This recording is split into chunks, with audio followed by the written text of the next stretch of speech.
Shalom chez vous, frères et sœurs en Christ, vous qui aimez la parole du Seigneur. Je suis le docteur Jean-Pierre Kumba, le prédicateur de l'évangile du salut. Et j'ai toujours un devoir brûlant au cœur de pouvoir éclairer le peuple de Dieu, édifier les enfants de Dieu et leur apporter la lumière sur les grandes doctrines du christianisme.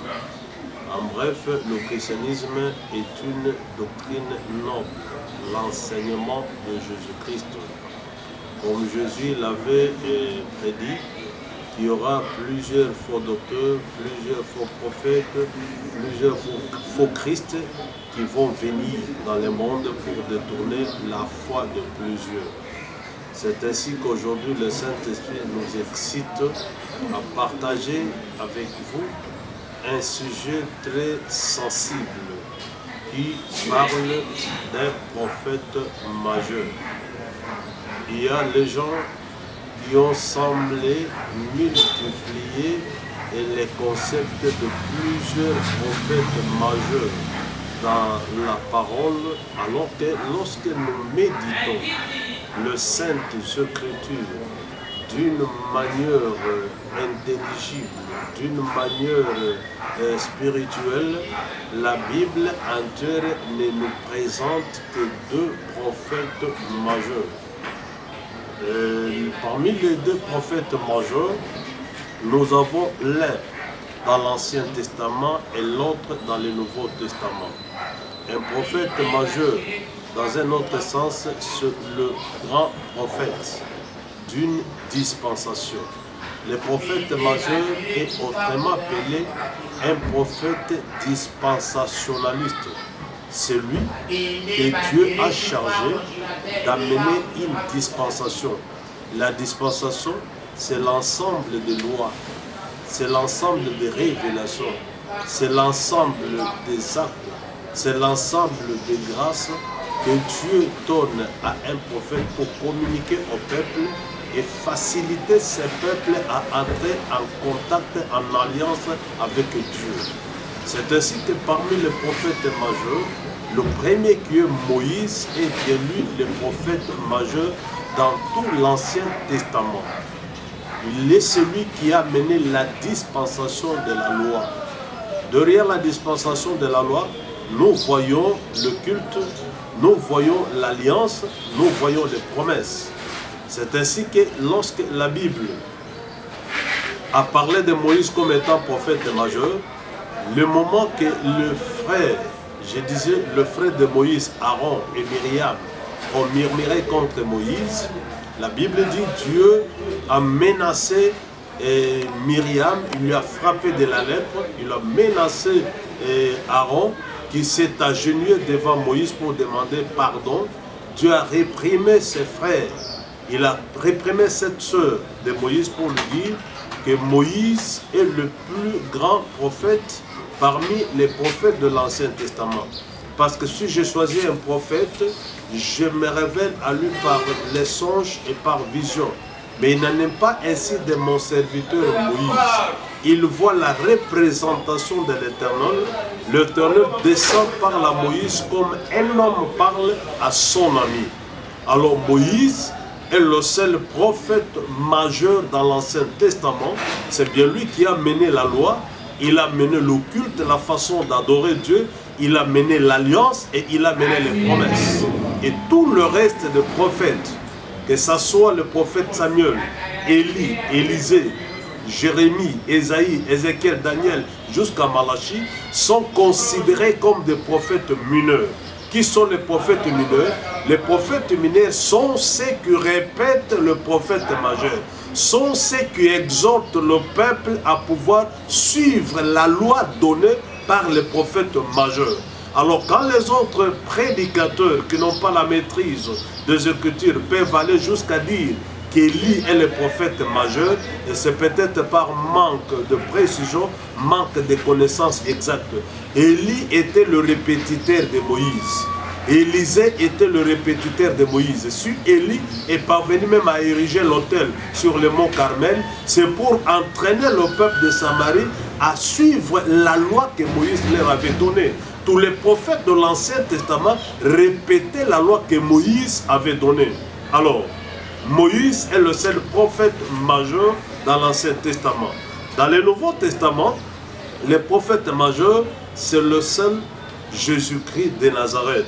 Exactement dans l'évangile de Jésus-Christ, selon Saint Luc, au chapitre 7e, lorsque Jésus ressuscite le fils de la veuve de Naïn, la foule qui avait accompagné cette veuve a crié et la foule a dit, un grand prophète apparaît parmi nous. Dans la dispensation de la grâce, l'ensemble de lois, l'ensemble de grâces, de révélations et du culte, c'est Jésus qui a mené ça dans la grâce. Jésus est le prophète majeur pendant cette période de la grâce, conformément à la prédiction ou à la révélation que Dieu a donnée Moïse au moment où le peuple d'Israël avait récusé Moïse. Le peuple a dit à Moïse, assez, tu ne dois plus continuer à nous parler, qu'Élohim l'Éternel lui-même descende et qui nous parle. La Bible dit ceci, Moïse est allé dire au Seigneur que le peuple ne veut plus m'entendre. Le peuple a besoin que toi seul, tu descendes et que tu nous parles.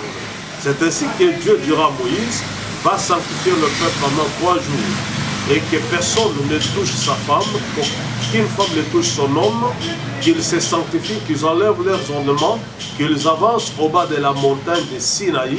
Je vais descendre moi seul et je vais parler à ce peuple. Moïse a préparé le peuple pendant 3 jours et le 3e jour, le peuple s'est approché au bas de la montagne de Sinaï. Alors lorsque Dieu avançait, il y a eu des tonnerres, il y a eu des coups de foudre, il y a eu la fibre, la montagne chancelée. La Bible dit que le peuple était terrifié par cette approche du grand Dieu. La sainteté de ce peuple n'était pas à la hauteur de supporter la présence de Dieu.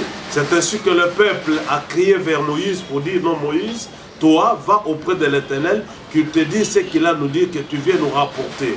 Alors, quand Moïse est allé devant Dieu, dit Seigneur, arrête, retourne, recule, le peuple ne sait pas supporter ta présence. C'est ainsi que Dieu dira à Moïse, exactement dans le livre de Deutéronome, au chapitre 18e, Dieu dit à Moïse, va dire à ce peuple, je leur susciterai un prophète comme toi, du milieu de leurs frères. Si vous le voulez bien, Deutéronome, chapitre 18, verset 17 jusqu'à 19, un prophète comme Moïse.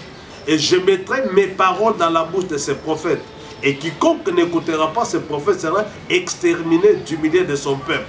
Alors, le prophète comme Moïse, ça voudrait dire un prophète législateur, un prophète dispensationaliste, un prophète qui apporte la loi, le culte, l'alliance et les nouvelles promesses. Parce que toutes les promesses que Moïse a données aux enfants d'Israël étaient des promesses liées à la vie terrestre. Si vous le voulez bien, quand vous allez consulter votre Bible dans le livre de Deutéronome au chapitre 28e, tu verras Moïse donner autant de promesses aux enfants d'Israël. À la fin de toutes ces promesses, Moïse dit, vous allez mourir rassasiés d'années. Dieu n'a donné comme promesse noble aux enfants d'Israël la longévité. Ils devaient voir leurs enfants et les enfants de leurs enfants jusqu'à la 4e génération. Et après la 4e génération, l'Israélite juste, l'Israélite fidèle à Dieu devait mourir, devait retourner à la terre. C'est ça la promesse noble parmi toutes les promesses que Moïse, comme le grand prophète ou le prophète majeur de l'Ancien Testament avait donné. Mais Jésus le prophète de cette nouvelle dispensation, la dispensation de la grâce, parce que lui-même a dit dans l'évangile de Jésus selon Saint Jean, il dit la loi est venue avec Moïse, mais la grâce et la vérité sont venues avec Jésus-Christ. C'est bien lui qui est le prophète majeur pendant ces temps de la grâce. Jésus-Christ, comme le prophète majeur, il a mené la nouvelle alliance.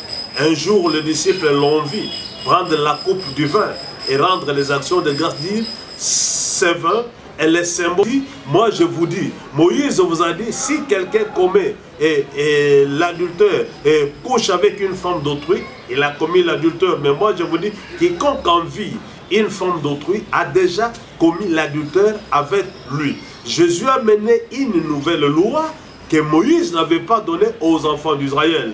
Et il a institué un nouveau culte. Quand vous allez lire dans l'évangile de Jésus, selon Saint Jean au chapitre 4e, il dit à la femme samaritaine que l'heure est venue où ça ne sera plus à Jérusalem ni à la montagne que les vrais adorateurs doivent adorer le Père. L'heure est venue où les vrais adorateurs doivent adorer le Père en esprit et en vérité. C'est un nouveau culte qui n'est plus le culte cérémonial que Moïse avait amené, le culte qui est obligé aux enfants d'Israël d'ériger l'autel de pierre non taillé et de prendre une bête parmi les bêtes pires, l'offrir comme offrande d'adoration. Mais Jésus institue le nouveau culte. C'est pour prouver à tout le monde que Jésus est le prophète majeur dans cette dispensation de la grâce. Et maintenant, comme Jésus est le prophète majeur, il y a les prophètes mineurs.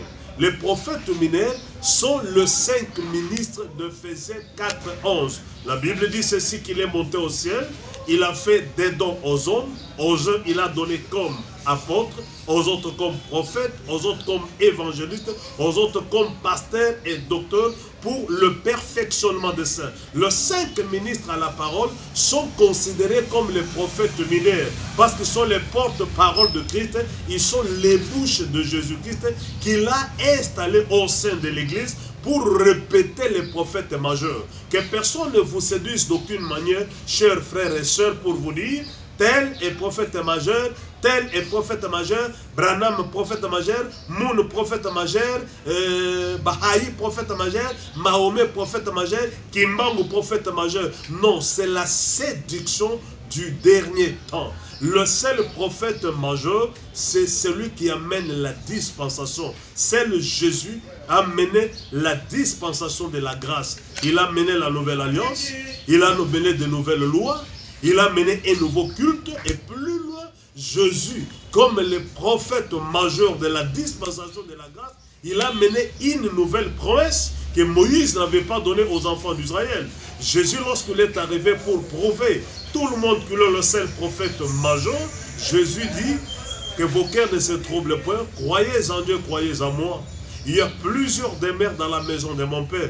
Je vais vous préparer une place au ciel. Quand j'aurai fini, je reviendrai pour vous prendre, afin que là où je suis, vous y soyez. C'est la nouvelle promesse qui n'a pas existé dans la dispensation de Moïse. Jésus promet aux chrétiens une demeure au ciel. Et il est allé, il va revenir pour prendre les chrétiens et les amener au ciel. Lorsque Moïse a déclenché le premier exode, Moïse a sorti les enfants d'Israël de l'Égypte vers Canaan, du royaume de l'Égypte vers le royaume de Canaan. Mais Jésus-Christ de Nazareth, comme le dispensationaliste de la grâce, nous promet, le ciel. Il déclenche le dernier exode qui enlève les gens du royaume de la terre vers le royaume des cieux.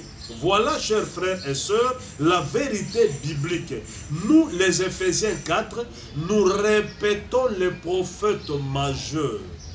Aucun autre ministre de Dieu ne peut pas prétendre amener une autre révélation, une autre doctrine, un autre culte, une autre alliance, un autre exode.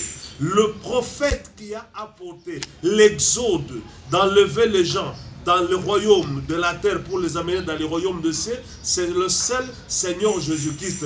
Et le message qui prépare les chrétiens à hériter le ciel, ça s'appelle l'évangile de la grâce. C'est cet évangile de grâce que nous sommes en train de répéter jusqu'à ce que Jésus vienne. Voilà, chers frères et sœurs, la parole du Seigneur, la Sainte Bible, exhibe aux yeux de tout chrétien des prophètes majeurs. Moïse dans l'Ancien Testament, Jésus dans le Nouveau Testament.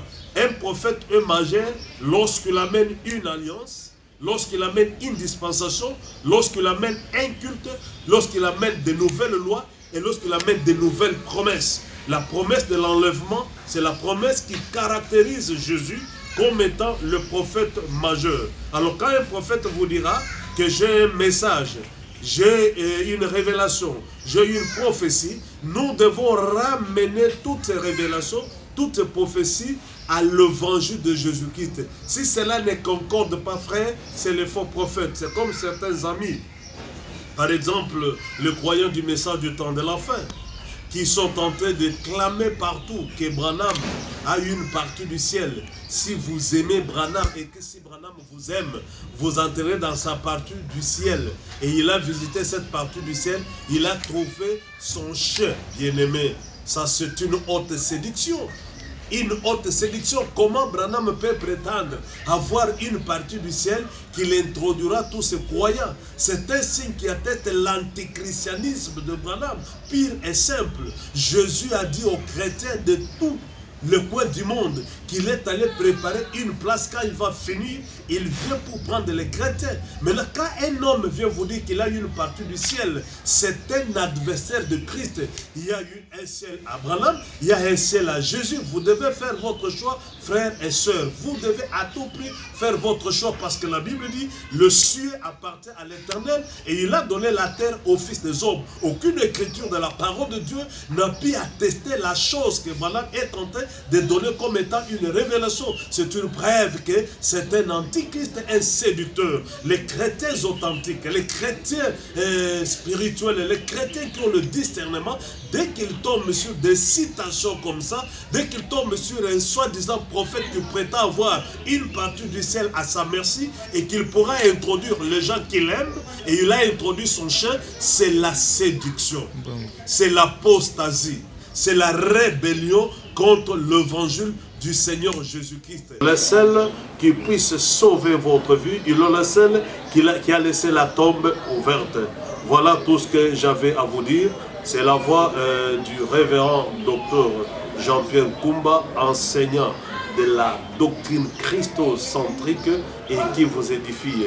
Si vous êtes marqué, si vous avez des réactions, veuillez nous contacter. Le Seigneur Jésus-Christ vous bénisse et qu'il vous accorde toutes ses grâces.